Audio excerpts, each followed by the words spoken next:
오늘은 성령님의 은혜를 아니 열매를 생각해 보고자 합니다.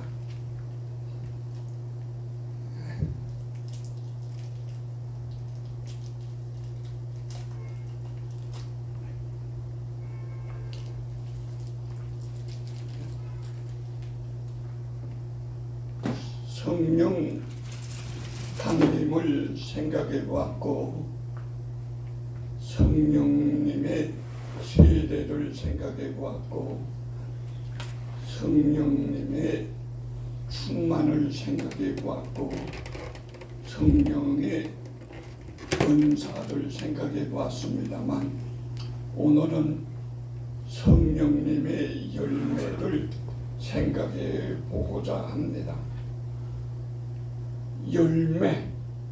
열매라는 게 도대체 뭘까? 여러분, 열매를 뭐라고 생각을 하십니까? 열매는 그 생물체의 본체, 신분을 알게 해주는 것입니다. 그래서 열매로 신분을 알고 사람도 어떤 사람인가 할 때 그 열매로 알게 되어지는 것입니다. 마태복음 12장 33절에 보면은 나무도 좋고 열매도 좋다 하든지 나무도 좋지 않고 열매도 좋지 않다 하든지 하라. 그 열매로 나무를 아느니라고 기록된 것을 읽어볼 수 있습니다. 나무만 그런 게 아니에요. 사람도 그래요. 사람도 뭐 좋은 사람이다 나쁜 사람이다 말을 하는데 그 뭘 보고 알 수 있나? 열매를 보고 알 수 있습니다. 그 열매가 어떤가? 짐승도 그래요. 좋은 짐승 나쁜 짐승 열매로 알게 되는 것입니다. 열매는 죽음을 내재한 새 생명의 씨앗입니다. 식물의 열매는 썩음을 통해서 새 생명이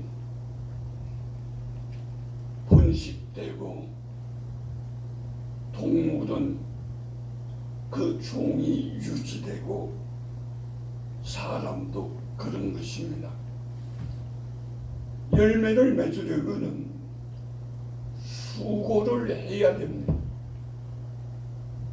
우리가 생각해 봤습니다만 성령의 은사 수고할 거 하나도 없어요. 그냥 성령님이 주시는 선물이니까 그 받는 것밖에는 우리가 할 게 없어요. 그러나 열매는 우리가 수고를 해야 되는 것입니다. 성령님의 열매라는 건 도대체 뭘까? 하나님의 성품이 성도들을 통해서 나타나는 성품입니다. 하나님의 성품이 있을 때에 열매가 있게 되는 것이지 하나님의 성품이 나타나지 않는다. 그건 열매 없는 성도가 되어지는 것입니다. 요한복음 15장 4절에 보면 이런 말이 기록되어 있습니다. 내 안에 거하라. 나도 너희 안에 거하리니 가지가 포도나무에 붙어 있지 아니하면 스스로 열매를 맺을 수 없음같이 너희도 내 안에 있지 아니하면 그러하리라. 포도나무의 가지는 그 줄기에 붙어 있어야지 줄기에서 분리되어졌다. 그 열매는 고사하고 죽음을 의미하게 되어지는 것입니다.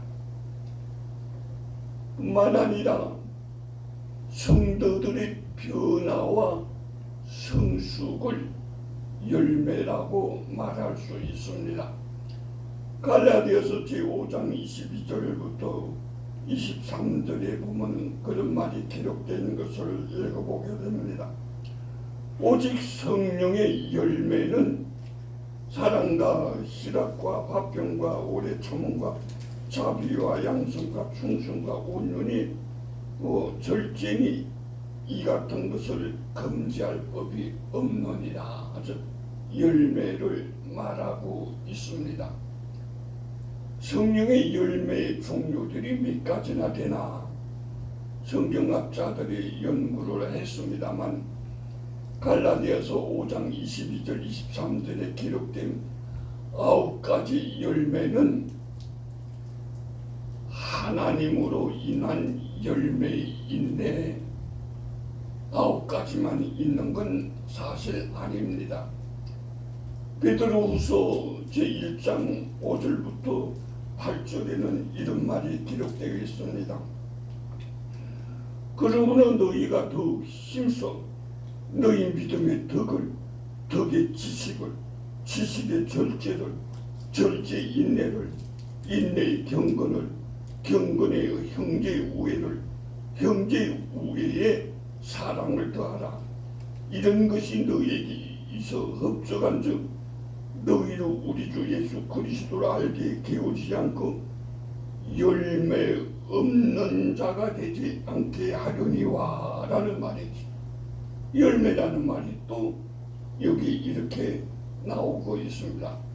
믿음, 덕, 지식, 경건, 형제 우애 이런 것들이죠. 뿐만 아니라 야고보서 3장 17절부터 18절에는 이런 말이 기록되어 있습니다. 오직 위로부터 난 지혜는 첫째 선결하고 다음에 화평하고 관용하고 양순하며 긍휼과 선한 열매가 가득하고 평경과 거짓이 없나니 화평하게 하는 자들은 화평을 씹어 의의 열매를 거두느니라고 이렇게 열매에 대한 기록했습니다. 이렇게 생각해 보면 성령의 열매는 다양합니다. 9가지만 딱 말할 것이 아니라 성령의 열매는 다양하게 하나님의 성품이기 때문에 다양하게 나타나는 것입니다.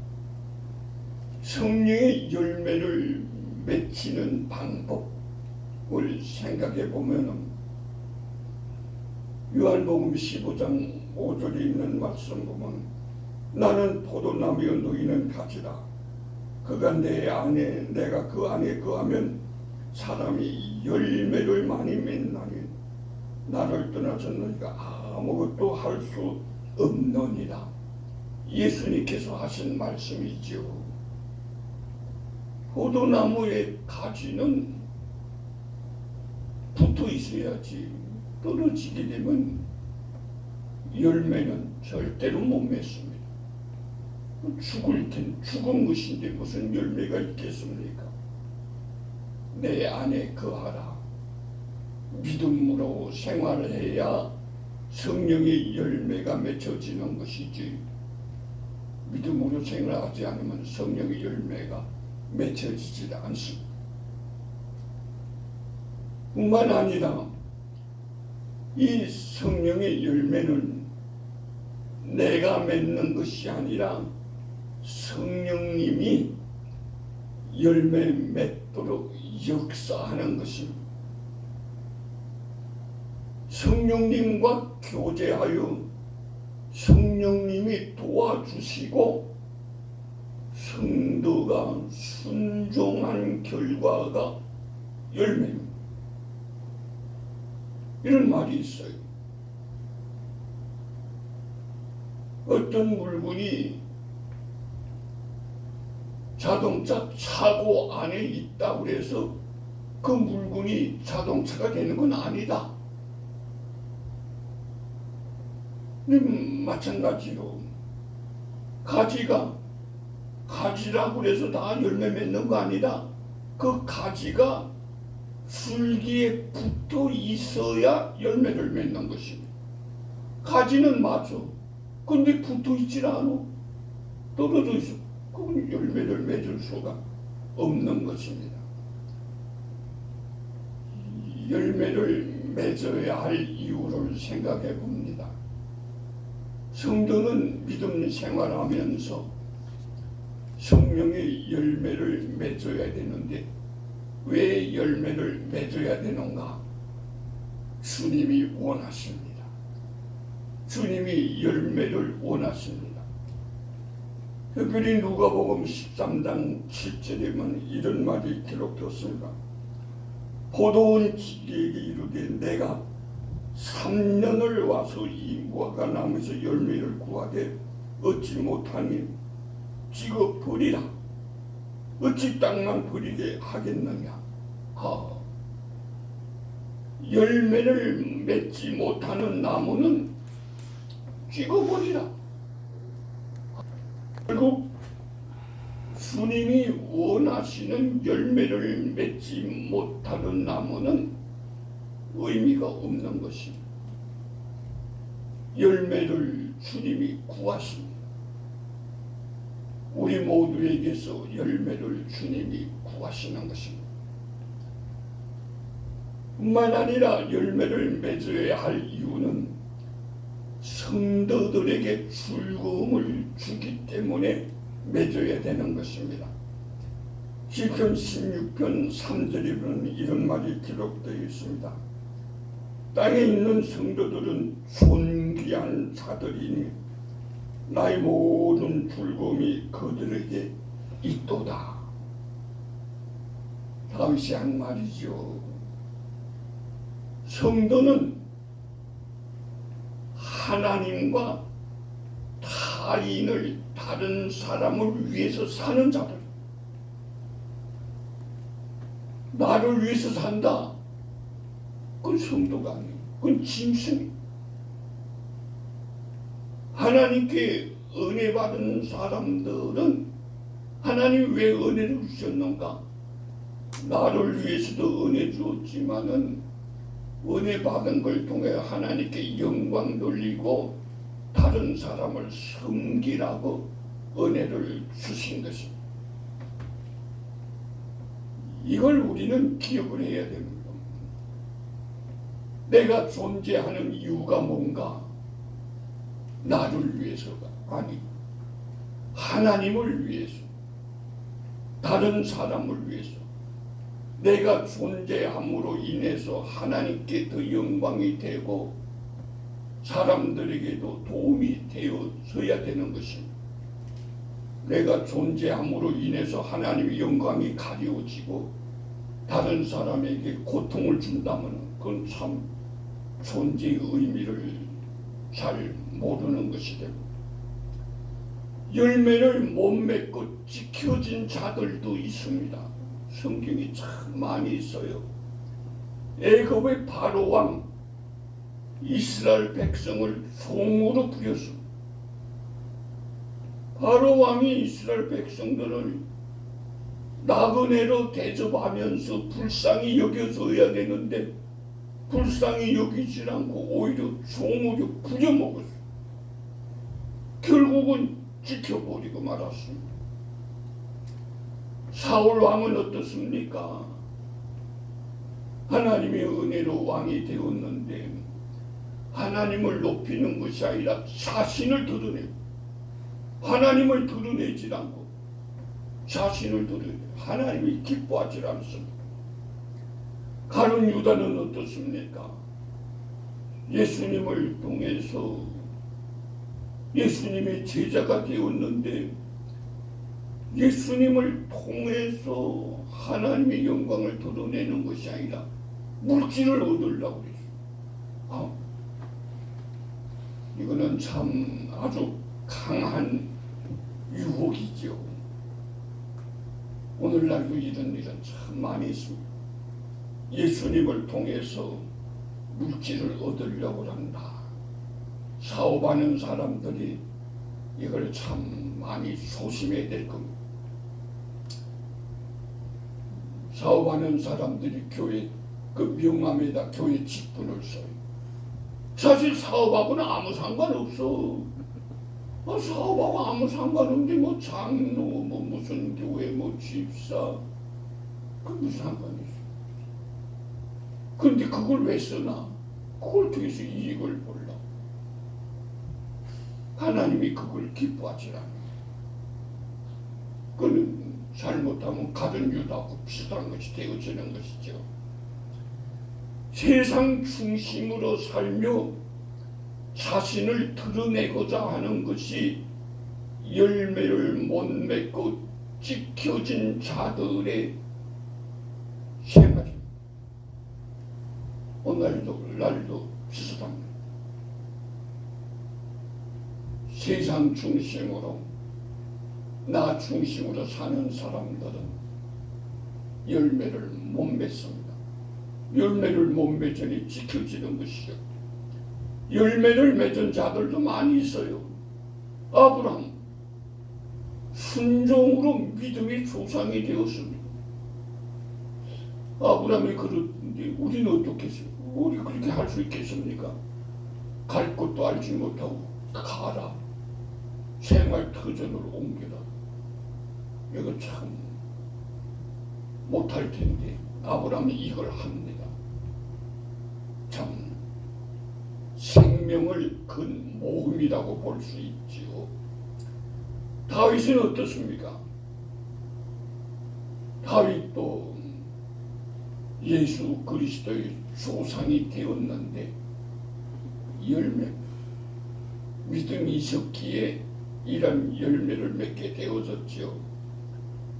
토마스 선교사가 우리나라 대동강에서 선교하러 왔다가 순교함으로 복음의 전달자가 되어져서, 그래서 우리나라는 선교사들의 말을 듣고가 아니라 이 사람이 전해준 성경책, 던져준 성경책을 보고 그리고 예수 믿는 사람들이 생기게 되어졌다는 기록이 있는 것을 알 수가 있습니다. 손양은 목사님, 나 환자를 섬기고 원수를 사랑함으로 복음을 전달했습니다. 저는 손양은 목사님을 생각할 때 어떻게 그럴 수가 있었는가 생각할 때 손양은 목사님에게 무엇 좋은 것이 있는 게 아니라 성령님께서 손양은 목사님에게 그러한 믿음과 은혜를 주신 거예요. 오늘도 마찬가지입니다. 성령님이 은혜 주셔야 감당하는 것이지 열매를 맺는 것이지 은혜 안 주면 나 혼자 한다. 그 열매 못 맺는 겁니다. 노력해도 잘 안 돼요. 열매를 맺는 것은 내가 맺는 것이 아니라 맺혀지는 것입니다. 성령님이 도와주셔서 우리는 어떤 열매를 맺고 있습니까? 하나님과 더 가까워지고 이웃과 화목한 관계를 맺고 있나? 하나님이 원하시는 것이 바로 이것이죠.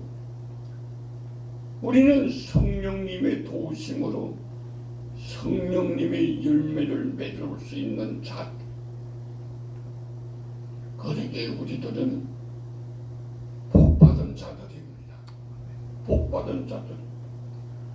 항상 기뻐하고 감사하고 찬송. 이 받은 복이 있으니까 기뻐하고 감사하고 찬송하는 것이지. 받은 복을 기억하지 못한다. 기쁨이 있겠습니까? 감사가 있겠습니까? 찬송이 있겠습니까? 안 되는 것이죠.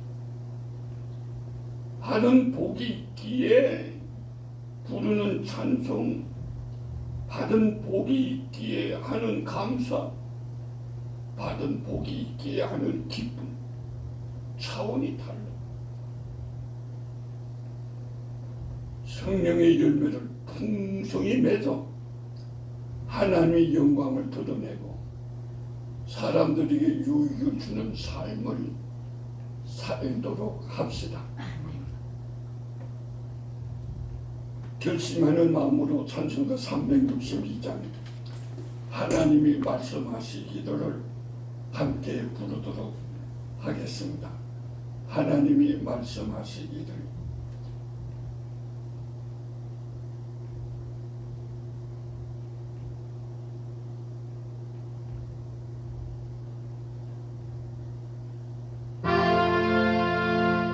하나님이 말씀하시기를 내 마음을 너희에게 바치오라. 너희는 날 섬기며 기쁘게 날 항상 의지하라. 내 마음을 주께서 나에게 이르시니 캄캄한 죄에서 흘러내시 주께서 늘 인도하시리라.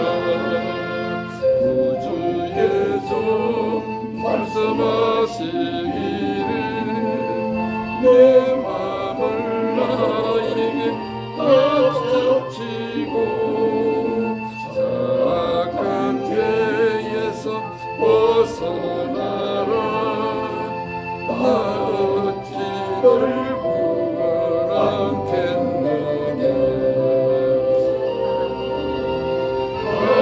바치어라 내 마음을 주께서 나에게 이르시니 캄캄한 죄에서 불러내시 주께서 날 인도하시리라. 성령 기도드리겠습니다. 하나님 고맙습니다. 놀라운 은혜를 받으며 사는 우리들, 비록 힘들고 어려운 일들이 있다 할지라도 은혜를 생각하면서 기쁨에 넘치고 감사가 넘치고 찬송이 흘러나는 믿음의 생활을 살 수 있도록 인도해 주시니 감사합니다. 아름다운 열매를 통하여 하나님께 더 큰 영광을, 사람들에게는 아름다운 본을 보여주며 섬기는 우리들 다 되어지게 하여 주옵소서. 예수님의 이름으로 기도드립니다. 아멘.